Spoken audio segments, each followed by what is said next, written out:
Hello friends, welcome to so happy. வாங்க இன்றைக்கி என்ன வீடியோவில் பார்க்க போகிறோன்னா முட்டைக்கோஸ் முட்டை சாதம் எப்படி செய்யறதுன்னு பார்க்கலாம். இது பிள்ளைங்களுக்கு லஞ்ச் பாக்ஸ் ரெசிபியாகவும் நம்ம செஞ்சு கொடுக்கலாங்க. ஒரு கப்பு முட்டைக்கோஸ் எடுத்துக்கோங்க, கட் பண்ணது 2 முட்டை, ஒரு 2 பச்சை மிளகாய் சின்னதாக, பெரிய வெங்காயம் 1 கட் பண்ணி எடுத்துருக்கேன்.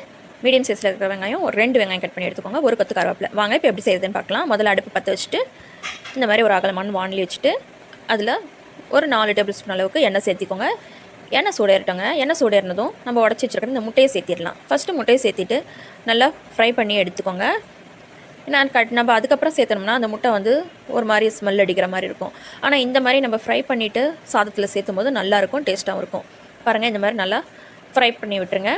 அவ்வளோதாங்க. இப்போ இது ஒரு பிளேட்டுக்கு நம்ம எடுத்துடலாங்க. பிளேட்டில் எல்லாத்தையும் எடுத்துருங்க. இப்போ அதே வானிலையில் இது ஒரு பக்கம் இருக்கட்டும் முட்டை. அதே வானிலையில் மறுபடியும் எண்ணெய் விட்டுக்கோங்க. கடலெண்ணெய், ரீஃபைண்ட் ஆயில் எதுவாக இருந்தாலும் ஓகே. ஒரு 4 டேபிள் ஸ்பூன் அளவுக்கு எண்ணெய் விட்டுக்கோங்க. எண்ணெய் சுடேறினதும் கடுகு, உளுத்தம்பருப்பு, கடலைப்பருப்பு சேர்த்துட்டு அது நல்லா பொரிஞ்சு வந்தோடனே 1 டீஸ்பூன் போல் சீரகம் சேர்த்துட்டு அது நல்லா பொரிஞ்சு வந்தோடனே ஒரு பெரிய வெங்காயம் 2 வெங்காயம் நான் வந்து கட் பண்ணி வச்சுருக்கேன், அதையும் சேர்த்துட்டு இப்போ நான் எடுத்து வச்சுருக்கிறேன் இந்த பச்சை மிளகா குட்டி குட்டியாக பொடியாக நறுக்கி போட்டுக்கோங்க. பச்சை மிளகா ஆப்ஷனல் தான், உங்களுக்கு வேணும்னா சேர்த்திக்கலாம், ஸ்கிப் பண்ணிடுங்க. இப்போ பாருங்கள், இந்த மாதிரி நல்லா பொடியாக நறுக்கி போட்டுட்டு நல்லா வதக்கி விடுங்க. நல்லா கலர் மாறி வர வரைக்கும் வதக்கிட்டு ஒரு கொத்து கருவேப்பிலையும் சேர்த்துட்டு வதக்கி விடுங்க. உப்பு சேர்த்திக்கோங்க, சீக்கிரம் வெங்காயம் வதங்கி வரும். 1 டீஸ்பூன் அளவுக்கு உப்பு சேர்த்துட்டு 1/4 டீஸ்பூன் மஞ்சள் சேர்த்து நல்லா வதக்கி விடுங்க. நல்லா வெங்காயம் குயிக்காக நம்மளுக்கு வதங்கி வந்துடும். பாருங்கள், இந்த அளவுக்கு நல்லா வெங்காயம் வதங்கிருச்சு.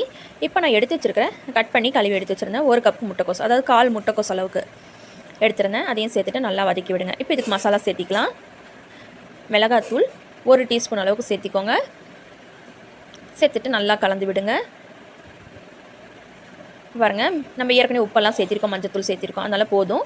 இப்போ முட்டையை சேர்த்துட்டு கரம் மசாலா 1 டீஸ்பூன் அளவுக்கு சேர்த்திக்கோங்க. சேர்த்துட்டு நல்லா கலந்து விடுங்க. அவ்வளோதாங்க. மசாலா எல்லாம் ஒன்று போல் நல்லா பச்சை வாசம் போகிற அளவுக்கு நல்லா வதக்கி விட்டாச்சு. இப்போ நம்ம சுட சுட சாதத்தை வடித்து நான் ஆற வச்சு எடுத்து வச்சுருக்கேன், இது சேர்த்துட்டு நல்லா கலந்து விட்டுருங்க. அவ்வளோதாங்க. சூப்பரான லஞ்ச் பாக்ஸ் ரெசிபியாக நீங்கள் பிள்ளைங்களுக்கு செஞ்சு கொடுக்கலாம். நல்லா டேஸ்ட்டாக அருமையாக இருக்கும். நைட்டு செஞ்ச சாதத்து கூட மீதி இருந்ததுன்னா நீங்கள் அதை கூட இந்த மாதிரி முட்டைக்கோஸ் சாதமாக நீங்கள் செஞ்சு கொடுக்கலாம். அவ்வளோ சூப்பராக டேஸ்ட்டாக இருக்குங்க. சூப்பரான ஈஸியான ஒரு பிரேக்ஃபாஸ்ட் ரெசிபி, பிள்ளைங்களுக்கு ஈஸியாக ஹெல்த்தியாக நல்லா செஞ்சு கொடுங்க. இந்த வீடியோ உங்களுக்கு பிடிச்சிருந்தா லைக் பண்ணுங்கள், ஷேர் பண்ணுங்கள், கமெண்ட் பண்ணுங்கள். மறக்காமல் நம்ம ஸோ ஹாப்பி சேனலை சப்ஸ்கிரைப் பண்ணிவிடுங்க. தேங்க்யூ.